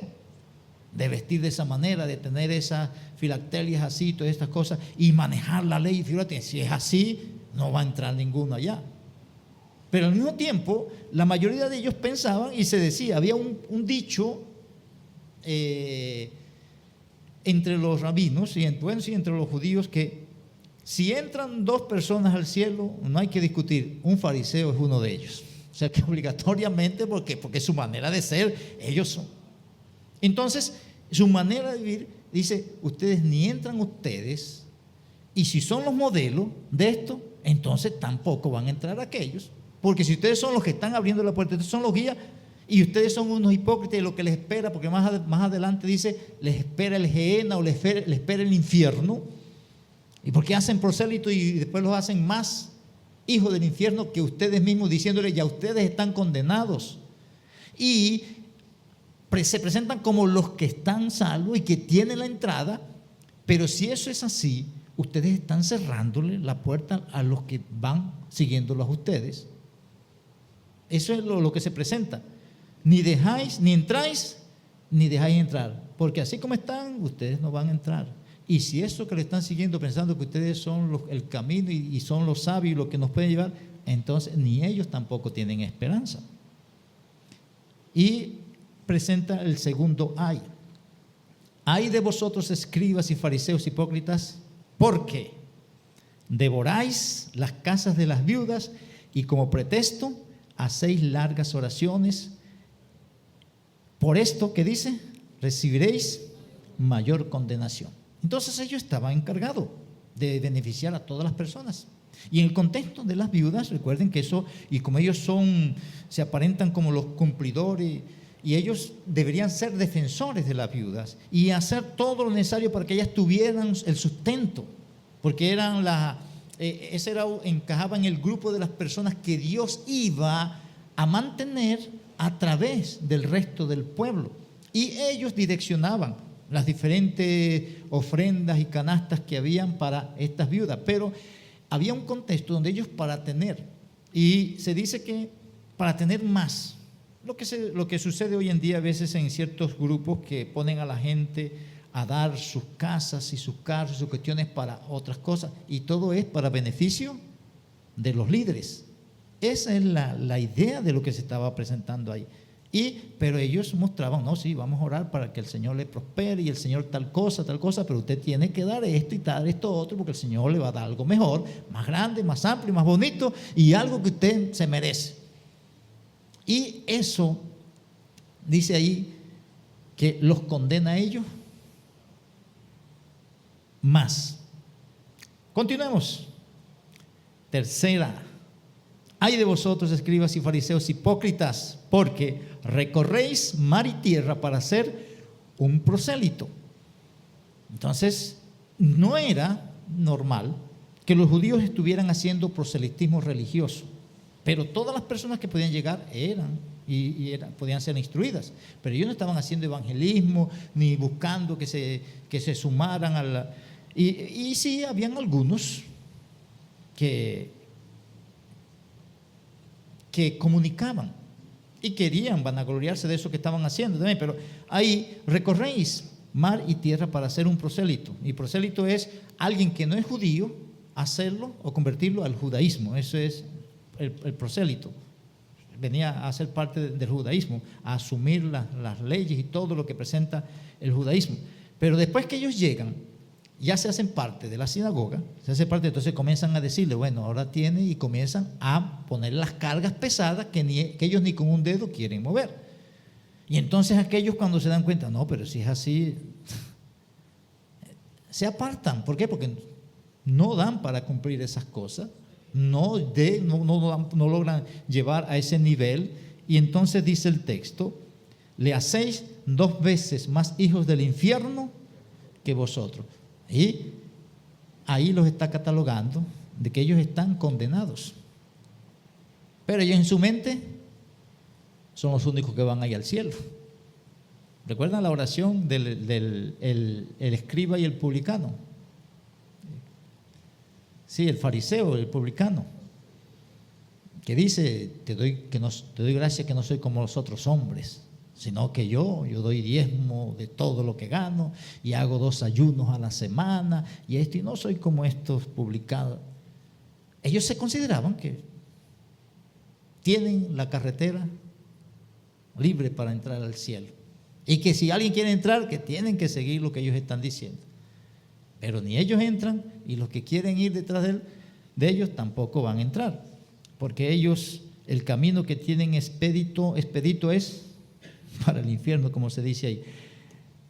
Cuarto hay, aquí no los tilda de hipócritas, sino que los tilda de guías ciegos. Y viene y hilando la misma idea. Si ustedes están llevando a esta gente para allá y ustedes están ciegos, ustedes no saben para dónde van, aquellos que van siguiéndolo están peores que ustedes, están más ciegos. Entonces, aquí va a enfatizar dichos. Ustedes son ciegos porque decís, si alguno jura por el templo, no es nada, pero si alguno jura por el oro del templo, es deudor. Entonces habían ciertos tipos de juramento y ellos, como eran los maestros de la ley, como eran los que instruían, y la gente obedecía lo que ellos estaban diciendo, no, que yo quiero hacer esto, no, tú tienes que hacer este juramento al Señor y tienes que traer esto, esta ofrenda o tal cosa. Pero no vayas a jurar por el templo, sino que jura, ahí dice, si alguno jura por el templo, no es nada, pero si jura por el oro del templo, entonces ellos le estaban instruyendo a hacer ciertas cosas, y el enfoque de ello es no lo que representa así el lugar, sino el valor, porque ahí se resalta el oro del templo. El oro del templo. ¿Por qué razón se resalta ahí? Pero eso es lo que resalta. No es el lugar, lo que representa el lugar, que en el contexto de la mente judía, ese es el lugar donde es la residencia de Dios. Es más, ahí estaba el arca del pacto, que representaba la presencia de Dios. Pero ellos no era el lugar, lo que eso representaba, sino el valor que eso podía tener. Pero miren, para terminar con la idea, en los siguientes versículos, al final, y dice, insensatos y ciegos. Entonces primero dice ciegos, guía ciego, ahora le dice que ellos están sin ceso. Lo que están diciendo a la gente no es así, porque su enfoque está errado. Dice, porque ¿cuál es mayor? ¿El oro o el templo que santifica el oro? Y después, también decís, si alguno jura por el altar, no es nada, pero si alguno jura por la ofrenda que está sobre el altar, es deudor. Y la idea de eso también es que se hacían juramentos. Recuerden que cuando estamos en Hechos, habían algunos votos que hacían. Hay un grupo que dijo, no vamos a comer ni a beber hasta que matemos a Pablo. Y esos eran unos tipos de juramentos que ellos hacían, y ellos se amarraban y eran deudor. Entonces, pero estos organizaban las cosas de tal manera que podían deshacer esos juramentos de esas personas. Y aquellos hacían según lo que ellos les explicaban aquí, no de lo que ellos pudieran estar convencidos o de lo que decía la ley, porque sí se hacía ese tipo de juramento. Entonces, de ahí que algunos de ellos llegaban y esto le explicaban, no, eso no hay problema, porque tú juraste fue por esto y no por esto. Entonces le daban su explicación ahí teológica y arreglaban el asunto. Y eso no es raro hoy en día también, en el contexto nuestro, sea para manipularlo a nuestro favor o para desligarlo de ciertas cosas. Pero ahí la idea continúa y con el mismo énfasis, necios y ciegos. Entonces primero le dice guías, ciego, después le hablan insensato y ahora necio, y sigue la misma línea. Cuando habla de necio ahí es casi lo mismo de alguien que le falta la sabiduría, y es el ser insensato. Porque ¿cuál es mayor? ¿La ofrenda o el altar que santifica la ofrenda? Entonces, la mente de ellos puede estar en la ofrenda, pero el énfasis debería ser en el altar, que es donde se pone la ofrenda. Y va a aclarar, pues el que jura por el altar, jura por él y por todo lo que está sobre él. Y el que jura por el templo, jura por el templo y por el que lo habita. Y el que jura por el cielo, jura por el trono de Dios y por aquel que está sentado en él. Entonces lo enfoca en lo que representa el templo, lo que representa el altar y lo que representa el cielo. En definitiva, el juramento debe ser con respecto a Dios. El templo, el altar y el cielo, lugares que representan a Dios. Entonces es como hacer algún tipo de acuerdo delante de Dios, negativo o positivamente. Voy a hacer esto si tú tal cosa. Pero ellos daban algún tipo de instrucción, no, pero si tú lo puedes hacer aquí por esto, para que la cosa no sea tan grave. Es más, muchos de ellos no podían, o ellos no podían estar tomando el nombre de Dios en vano. Entonces tenían que tener cierto tipo de cuidado para no hacer juramentos y tomar el nombre de Dios en vano. Entonces vamos a hacerlo de pronto por el templo, vamos a hacerlo por el altar o algo así. Y viene aquí el otro ay. Ay de vosotros, escribas y fariseos hipócritas, ¿por qué? Y se mete entonces con lo meticuloso que ellos eran en el rigor del diezmo. Diezmáis la menta y el eneldo y el comino. Y eso eran unas especias disecadas, que eso era virusas, se volvían virusas. Pero ellos, cuando iban de pronto hasta para preparar un alimento, y no, entonces contaban las hojitas para ver cuánto y sacar el diezmo. Eso lo hacían ellos así literalmente, e instruían a la gente en eso. Y dice la segunda parte ahí, diezmáis la menta y el eneldo y el comino, cosas que son diminutas, pero ellos, por ser meticulosos en eso, cuando lo quieren aplicar a otro. Y dice, dejáis lo más importante de la ley. ¿Qué es lo más importante de la ley? La justicia, la misericordia y la fe. Y dice, esto era necesario hacer, sin dejar de hacer aquello. Ustedes van a ver en el Antiguo Testamento, en varios textos, pero ahí, ¿se acuerdan de un texto donde dice, ¿qué pide Jehová? Habla de esto, hacer justicia, amar misericordia. Eso es una enseñanza normal. El énfasis, el espíritu de la ley es que usted tenga una inclinación como la de Dios, una inclinación de ser justo, de ser misericordioso y de confiar en lo que Dios está haciendo. No es solamente, no, sí, ya yo cumplí el diezmo. No, pero es que no es el diezmo, es tu vida delante del Señor. Tú puedes dar todos los diezmos que tú quieras, pero si no tienes el carácter justo y no estás disfrutando de la misericordia y depositando tu fe en el Señor, esos diezmos te los pueden devolver en el infierno si los pides, porque no van a lograr otra cosa. Otra vez, y vamos terminando, los cataloga ahora como, otra vez, guías ciegos. Dice, todo lo que ustedes están haciendo no tiene razón de ser. Y va a hablar entonces de otra de las cosas que hacían. Coláis el mosquito y tragáis el camello. Y habían algunas reglas esas de salubridad, reglas de limpieza, de pureza, de purificación que ellos hacían. Y ellos entendían que habían unos insectos que, dependiendo del tamaño, y ellos manejaban el tamaño de una lenteja, menos de una lenteja, cualquier insecto menos de una lenteja, si se moría en algún líquido, puede ser vino, una salsa, lo que fuera, eso, si se moría, el cadáver de eso no contaminaba, por lo diminuto que era. Entonces eso no contaminaba. Pero si era más grandecito que una lenteja, entonces eso sí contaminaba.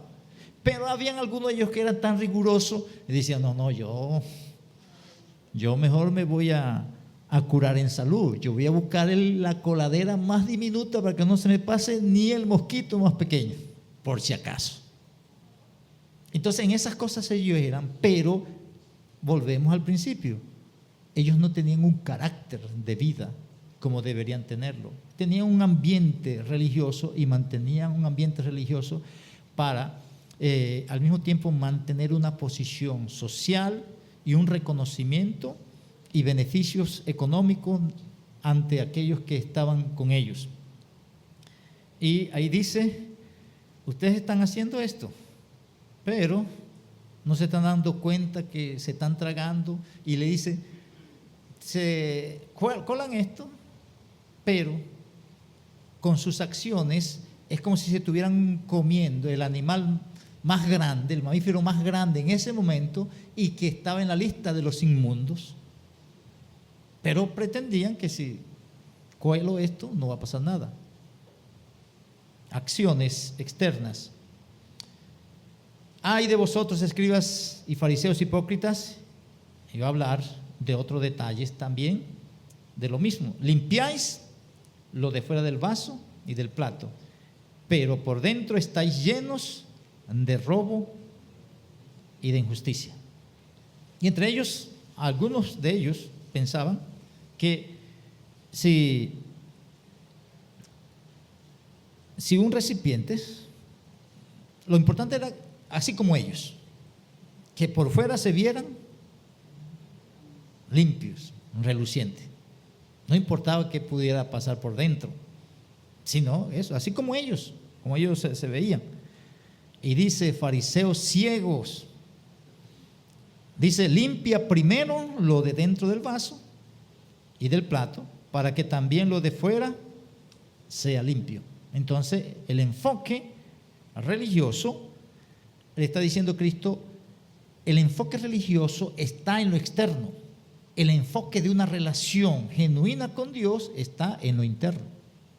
Entonces no importa cómo ellos estuvieran vestidos, no importa qué tan meticulosos fueran con cosas externas, sino el carácter. Cuando estábamos revisando la descripción de las generaciones, el énfasis estaba en lo que estaba en el corazón o lo que estaba en el espíritu, y cómo ellos estaban sometidos a lo que Dios les estaba diciendo, porque lo tenían guardado en su corazón. Y eso lo analizamos la vez anterior en el estudio de la generación en el desierto. Pero aquí la próxima sentencia: hay de vosotros, escribas y fariseos hipócritas, porque sois semejantes a sepulcros blanqueados. Entonces, los sepulcros, ellos, por normas de salubridad y por normas después religiosas, ellos le añadieron una cantidad de cosas a eso. Los cadáveres no se podían tocar, pero ellos le añadieron que aún los sepulcros, porque ahí estaba un cadáver, no se podía tocar. Y entonces, en donde había sepulcro, ellos procuraban, si estaban cerca de las veredas, que esos los pintaran para advertencia. Eso es un cadáver, eso es un sepulcro, y si tú lo tocas te vas a contaminar. Entonces, cuando la gente pasaba por ahí, procuraba no tocar eso, porque eso era una advertencia.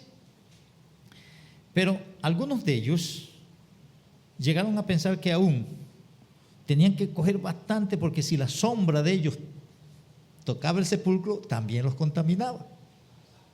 Entonces ellos iban añadiéndole, ampliándole a las cosas externas, pero su carácter de vida no tenían ningún tipo de cambio. Y en todo el contexto, lo que Cristo está presentando es eso, que la vida de Dios en la vida de la persona es lo fundamental. Dios no está pensando en las cuestiones de ritos religiosos, eso aquí lo estamos diciendo una y otra vez. No es la cantidad de cultos, no es la cantidad de versículos que yo me sepa de memoria, no es si yo sé cantar o no sé cantar, si sé tocar un instrumento o no sé tocar un instrumento. No es la mayoría de estas cosas aquí. Todos los que llegamos aquí y participamos de alguna u otra forma en cualquier cosa, sabemos qué es lo que nos toca hacer. El que llega aquí y va a manejar el control del sonido. Él sabe cuál botón hundir, cuál mover, eso lo sabe. Él no tiene que ser espiritual para hacer eso. El que llega aquí va a dirigir, él no tiene que ser espiritual y decir vamos a cantar el himno 142, tal. No necesita ser espiritual para eso. Es más, el que está enseñando, yo no necesito ser espiritual para dar la explicación que estoy dando aquí. Hasta un impío puede dar esa explicación. Entonces no es eso, eso cualquiera lo puede hacer. Y si digamos, oye, se necesita que sea espiritual. ¿Y tú cómo vas a tener el termómetro para medir si es o no es espiritual? ¿Por su manera de vestir? ¿O por su seriedad? ¿Qué me mide? ¿Cómo puedo medir yo que es espiritual? No tengo cómo. Pero son cosas que uno las puede ir añadiendo y entendiendo que eso es lo que determina las cosas. Pero ¿qué está diciendo Cristo? Es cuestión del interior, del carácter, y que ese carácter se va a reflejar, claro está, y Él lo está presentando en algunos contextos, pero Él está condenando las cosas que están relacionadas con lo religioso. Y miren lo siguiente aquí: sepulcros blanqueados. Por fuera, a la verdad, se muestran hermosos, mas por dentro están llenos de huesos de muertos y de toda inmundicia. Así también, vosotros por fuera, a la verdad, os mostráis justos a los hombres, pero por dentro estáis llenos de hipocresía e iniquidad. Eso es lo que está presentando el Señor Jesucristo. Lo de adentro de una forma y lo de afuera de otra forma. Y terminamos con esto. La próxima sentencia: hay de vosotros, escribas y fariseos hipócritas, porque edificáis los sepulcros de los profetas y adornáis los monumentos de los justos, y decís: si hubiésemos vivido en los días de nuestros padres, no hubiéramos sido sus cómplices en la sangre de los profetas. Y dice Cristo: lo que están es dando testimonio contra vosotros mismos de que ustedes son los hijos de aquellos que mataron a los profetas. Y recuerden, el término hijo es generación. Oh, usted es la generación, entonces es igualito a la generación anterior. Y ellos estaban presentando, no, sí, nuestros antepasados, esto, y tenían sus tumbas de Moisés y de otros bien adornadas, bien organizada, y como dice ahí, adornada y organizada, bien pulida. Eso la mantenían así, como unos monumentos. Y mientras están haciendo, decían: hombres, si nosotros hubiésemos estado cuando estaban ellos, nosotros no hubiéramos sido cómplices en la muerte de los profetas. Porque como recuerdan que en el Antiguo Testamento Dios mandaba a un profeta, los mataban a otros, y Él después les va a decir en otra parte: les voy a mandar esto y ustedes van a hacer lo mismo que hicieron allá, porque así son ustedes en su naturaleza. Y aquí lo que están diciendo es, están dando testimonio que vosotros mismos, contra vosotros mismos, de que sois una generación como aquella que mataron a los profetas. Y dice el texto, versículo 32: vosotros también llenad la medida de vuestros padres. Es decir, ustedes son igualitos a sus padres.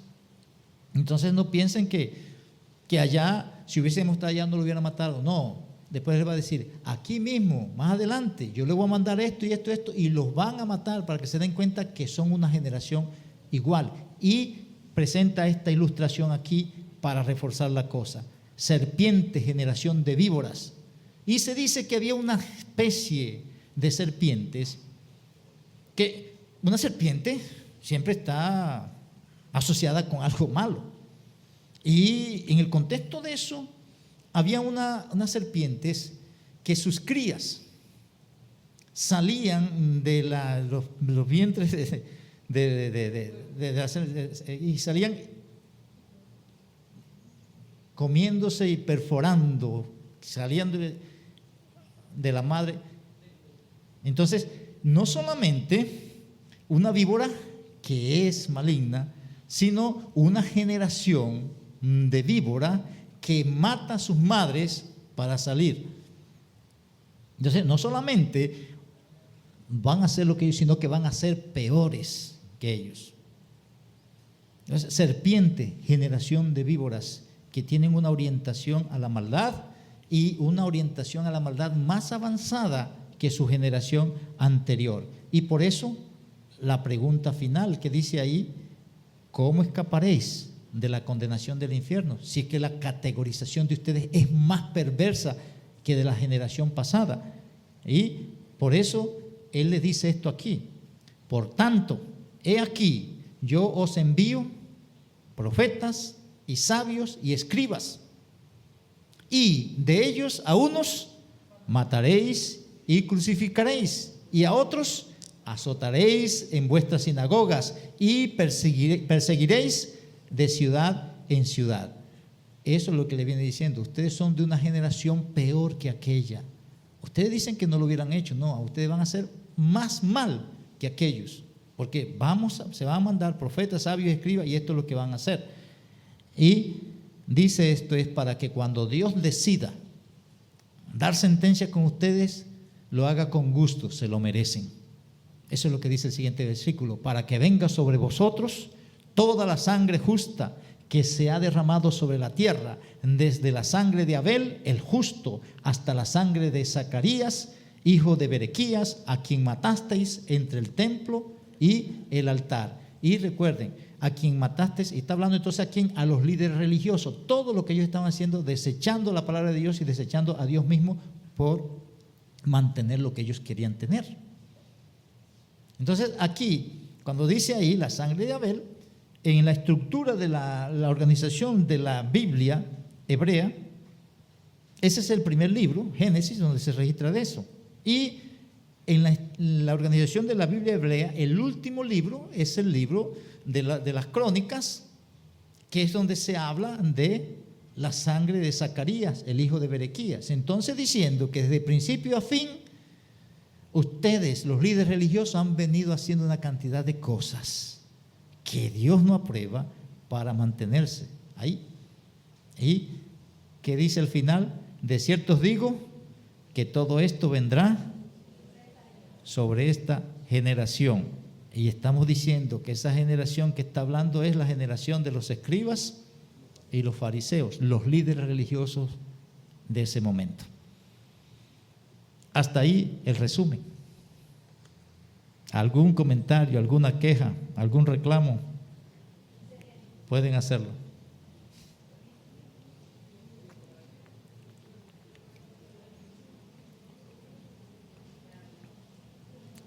Bien, mis hermanos, entonces así concluimos el tema de las generaciones. Quiera Dios que cada uno de nosotros podamos retomar la información que Dios nos ha plasmado en nuestra mente en los diferentes días que hemos tocado el tema, y repasen eso, la hojita que tienen que se mandó por WhatsApp. Hagan el ejercicio como un cuestionario. Eso es lo que Dios condena de una generación.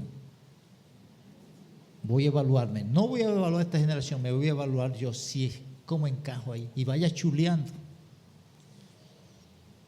Y después diga, bueno, Dios si lo condenó allá, lo condena conmigo también. Voy a ver qué hago. Para que, si a futuro Él va a escribir otra cosa, de esta generación diga algo bueno, porque en la Biblia casi no dice cosas positivas de las generaciones. Que el Señor nos ayude en eso.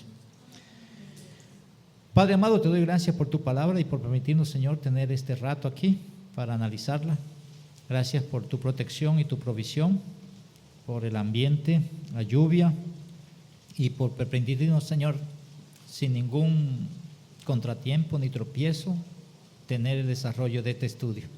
Según lo que nos has recordado o enseñado a cada uno en particular, guíanos, Señor, a tomar y hacer la aplicación adecuada según la necesidad que tenemos para tu gloria y tu honra. En el nombre de Jesucristo lo pido y en Él te doy gracias. Amén. Bien, mis hermanos, estamos despedidos. Está lloviendo, pero ya no vamos a enseñar más.